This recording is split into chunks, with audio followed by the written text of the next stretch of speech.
Shamsuddin geography study corner চ্যানেলে তোমাদের সবাইকে স্বাগত। আজকে চলে এসেছি ক্লাস 10 তোমাদের জন্য একটা গুরুত্বপূর্ণ ভিডিও নিয়ে।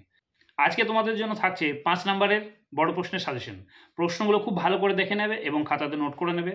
যে প্রশ্নগুলো তৈরি করেছো তার সঙ্গে আমার দেওয়া প্রশ্নগুলোও তোমরা অ্যাড করে নাও, কারণ এই প্রশ্নগুলো ভালো করে রাখলে এর বাইরে আর কোনো প্রশ্ন তোমরা পাবে না। এখান থেকে তোমরা প্রশ্ন কমন পাবেই, এটা আমার 100% গ্যারান্টি দেওয়া থাকলো। এরপরে তোমাদের জন্য নিয়ে আসবো 2 নম্বরের প্রশ্নের সাজেশন। এরপরে থাকবে তোমাদের 1 নম্বরের কতগুলি গুরুত্বপূর্ণ প্রশ্নের সাজেশন। আর প্রশ্নগুলো দেখানোর আগে বলে রাখি, যারা আমার চ্যানেলে নতুন প্লিজ চ্যানেলটা সাবস্ক্রাইব করে দেবে, লাইক করবে, কমেন্ট করবে এবং বন্ধুদের মধ্যে শেয়ার করবে। তাহলে চলো আর তোমাদের সময় নষ্ট না করে এবার তোমাদেরকে প্রশ্নগুলো দেখিয়ে নিই। 5 মার্কের যে প্রশ্নগুলো দিয়েছি তোমরা একটু ভালো করে দেখে নাও। দেখো, তোমরা জানো যে 4টি করে প্রশ্ন দেয়, 4টি প্রশ্নের মধ্যে 2টো করে প্রশ্নের উত্তর করতে হবে। তো প্রাকৃতিক ভূগোল থেকে প্রথম যে সাজেশন সেটা হচ্ছে নদীর সঞ্চয় কার্যের ফলে গঠিত 3টি ভূমিরূপে সচিত্র বর্ণনা দাও। 2 নম্বর প্রশ্ন যেটা করেছি, দেখো, হিমবাহের ক্ষয়কার্যের ফলে এবং সঞ্চয় কার্যের ফলে গঠিত 3টি ভূমিরূপে সচিত্র বর্ণনা দাও। হয় হিমবাহের ক্ষয়কার্য আসতে পারে কিংবা হিমবাহের সঞ্চয় কার্য, তবে ক্ষয়কার্য আসার সম্ভাবনা এবছর খুবই প্রবল, খুব ভালো করে করবে। আচ্ছা, পরের প্রশ্ন দেখো, হিমবাহ ও জলধারার মিলিত কার্যের ফলে সৃষ্ট ভূমিরূপগুলির চিত্রসহ বর্ণনা করো। আচ্ছা, পরের প্রশ্ন 4 নম্বর, বায়ুমণ্ডলের উষ্ণতার তারতম্যের কারণ আলোচনা করো। আচ্ছা, 5 নম্বর প্রশ্ন দেখো কি আছে, বায়ুমণ্ডলের স্তরবিন্যাস আলোচনা করো, যে কোনো 3টি স্তরের বর্ণনা দাও। হয়তো ট্রোপোস্ফিয়ার, স্ট্র্যাটোস্ফিয়ার, মেসোস্ফিয়ার, এইভাবে পরপর হয়তো যে কোনো 3টে স্তরেরও বলে দিল, সেটা করতে হবে। তবে দিলে ওই ট্রোপো, স্ট্র্যাটো এবং মেসো এই 3টে স্তরই দেবে। আচ্ছা, পরের প্রশ্ন দেখো কি আছে, 6 নম্বর, ক্রান্তীয় মৌসুমী জলবায়ু অঞ্চলের অবস্থান ও বৈশিষ্ট্য আলোচনা করো। আচ্ছা, 7 নম্বর প্রশ্ন দেখি কি আছে, পরিচলন বৃষ্টিপাত চিত্রসহ আলোচনা করো। এটা খুব ভালো করে করবে, আর যে প্রশ্নগুলো আমি দিচ্ছি সবগুলোই খুব ভালো করে করবে, কারণ এই প্রশ্নের বাইরে আর কোনো প্রশ্ন হবে না। আচ্ছা, পরের প্রশ্ন দেখো 8 নম্বরের, বায়ুচাপ বলয়ের সঙ্গে নিয়ত বায়ুপ্রবাহের সম্পর্ক আলোচনা করো। আচ্ছা, 9 নম্বর প্রশ্ন কি দিয়েছি, জোয়ার ভাটা সৃষ্টির কারণগুলি আলোচনা করো। এটা পরীক্ষায় আসবেই, যে প্রশ্নগুলো দিচ্ছি এগুলোর মধ্যে তোমরা কমন পাবেই, কিন্তু জোয়ার ভাটা সৃষ্টির জন্য বলছি এটা তোমাদের আসবেই, তোমরা দেখতেই পাবে। আচ্ছা, এই গেল তোমাদের প্রাকৃতিক ভূগোলের প্রশ্ন। এরপরে দেখো আঞ্চলিক ভূগোল, এখানেও তাই 4টি প্রশ্নের মধ্যে যে কোনো 2টি প্রশ্নের উত্তর করতে হবে। তো আঞ্চলিক ভূগোল থেকে প্রথম যে প্রশ্ন দেওয়া আছে, ভারতের পশ্চিম হিমালয়ের ভূপ্রকৃতির সংক্ষিপ্ত বিবরণ দাও। এটা হলো 1 নম্বর প্রশ্ন। 2 নম্বর প্রশ্ন দেখো, পূর্ব উপকূল ও পশ্চিম উপকূলের সমভূমির মধ্যে পার্থক্য আলোচনা করো বা পার্থক্য লেখো।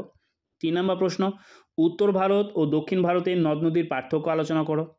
আচ্ছা, পরের প্রশ্ন 4 নাম্বার দেখো কি দিয়েছি, যে ভারতের জলবায়ু নিয়ন্ত্রণের কারণ আলোচনা করো, অথবা ভারতের জলবায়ুর ওপর মৌসুমী বায়ুর প্রভাব আলোচনা করো। এই দুটোর মধ্যে যে কোনো একটা। আচ্ছা, পরের প্রশ্ন, পলি ও কৃষ্ণ মৃত্তিকার অবস্থান ও বৈশিষ্ট্য দেখো। 6 নাম্বার দেখো, গম চাষ, চা চাষ এবং কফি চাষের অনুকূল প্রাকৃতিক পরিবেশে বর্ণনা দাও। এই 3টে করবে, 3টের মধ্যে একটা আসবে, বেশি সম্ভাবনা থাকবে চা এবং গমের মধ্যে। আচ্ছা, পরের প্রশ্ন, পূর্ব ও মধ্য ভারতে লৌহ ইস্পাত শিল্প গড়ে ওঠার প্রধান কারণগুলি আলোচনা করো। এটাও খুব গুরুত্বপূর্ণ প্রশ্ন।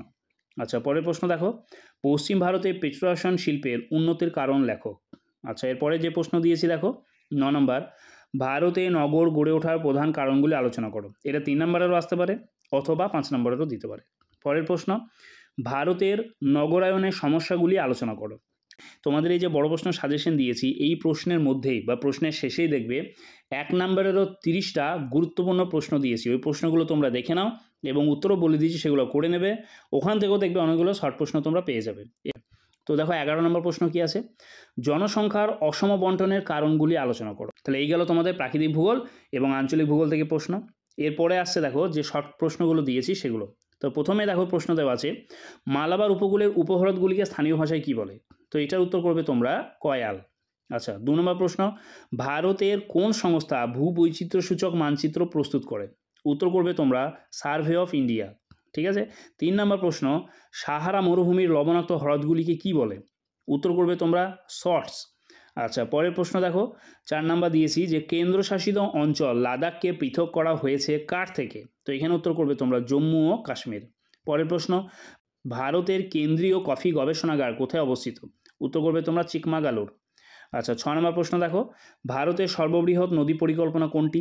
উত্তর করবে তোমরা ভাকরানাগাল। আচ্ছা, পরের প্রশ্ন, ভারতের কেন্দ্রীয় অরণ্য গবেষণাগার কোথায় অবস্থিত। উত্তর করবে তোমরা দেরাদুন। আচ্ছা, এরপরের প্রশ্ন দেখো, নীলনদের বদ্বীপ কোন আকৃতির। উত্তর করবে ধনুক আকৃতির। আচ্ছা, পরের প্রশ্ন, উত্তর পশ্চিম ভারতের গ্রীষ্মকালে যে ধূলিঝড় দেখা যায় তার নাম কি। তো এটার উত্তর করবে তোমরা আঁধি। পরের প্রশ্ন, 15x15 অক্ষাংশগত ও দ্রাঘিমাগত বিস্তারের ভূবৈচিত্র্যসূচক মানচিত্রের RF কত? উত্তর করবে 1:50,000। যে প্রশ্নগুলো দিচ্ছি শর্টের খুবই গুরুত্বপূর্ণ, খুব ভালো করে কিন্তু এগুলো করো। আর বড় প্রশ্ন যেগুলো দিলাম সেগুলো তো গুরুত্বপূর্ণ, ওখানের মধ্যে দেখবে কমন তোমরা পাবেই। আচ্ছা, পরের প্রশ্ন, ভারতের কোন মৃত্তিকা কার্পাস চাষের পক্ষে আদর্শ? উত্তর করবে তোমরা কৃষ্ণ মৃত্তিকা বা রেগুর মৃত্তিকা। আচ্ছা, এরপরের প্রশ্ন, একটি তেজস্ক্রিয় বর্জ্যের নাম লেখো। তো এখানে তোমরা উত্তর লিখতে পারো ইউরেনিয়াম, আমি ইউরেনিয়াম লিখেছি, তোমরা অন্য কিছুও লিখতে পারো। আচ্ছা, পরের প্রশ্ন, ভূবৈচিত্র্যসূচক মানচিত্রে বিভিন্ন প্রতীকের সাহায্যে কি বোঝানো হয়? উত্তর লিখবে তোমরা ভৌগোলিক বৈশিষ্ট্য। আচ্ছা, এর পরের প্রশ্ন, ভারতের দীর্ঘতম জাতীয় সড়কপথ কোনটি? উত্তর লিখবে NH44। পরের প্রশ্ন, 2011 সালের তথ্য অনুসারে ভারতের মোট সাক্ষরতার হার কত? উত্তর করবে 74.04%।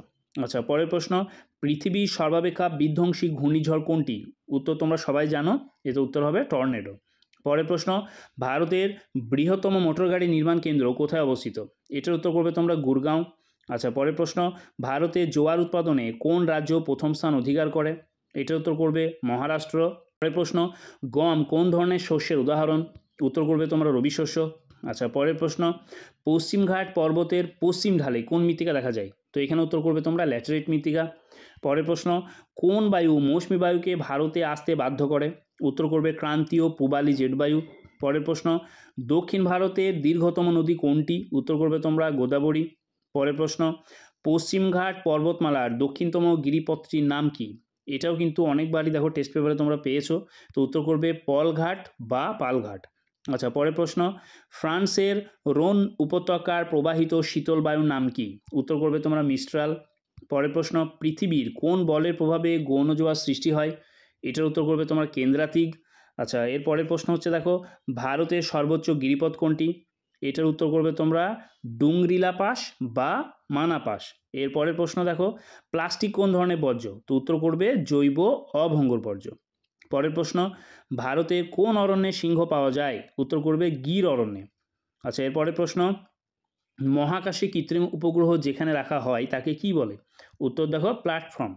আর তারপরে প্রশ্ন, ভারতের সর্বাধিক জনঘনত্বপূর্ণ রাজ্য কোনটি? তো এটার উত্তর আমি দিইনি, এটার উত্তর তোমরা আমাকে কমেন্ট বক্সে জানাবে। তাহলে এই থাকলো তোমাদের বড় প্রশ্ন এবং MCQ কতগুলো গুরুত্বপূর্ণ প্রশ্ন। কিছু অসুবিধা হলে আমাকে কমেন্ট করবে, কমেন্টে উত্তর দিয়ে দেবো। আর ভিডিওটি ভালো লেগে থাকলে প্লিজ চ্যানেলটি সাবস্ক্রাইব করবে, লাইক করবে, কমেন্ট করবে এবং বন্ধুদের মধ্যে শেয়ার করবে। দেখা হচ্ছে পরের ভিডিওতে তোমাদের জন্য প্রয়োজনীয় আরও একটি ভিডিও নিয়ে।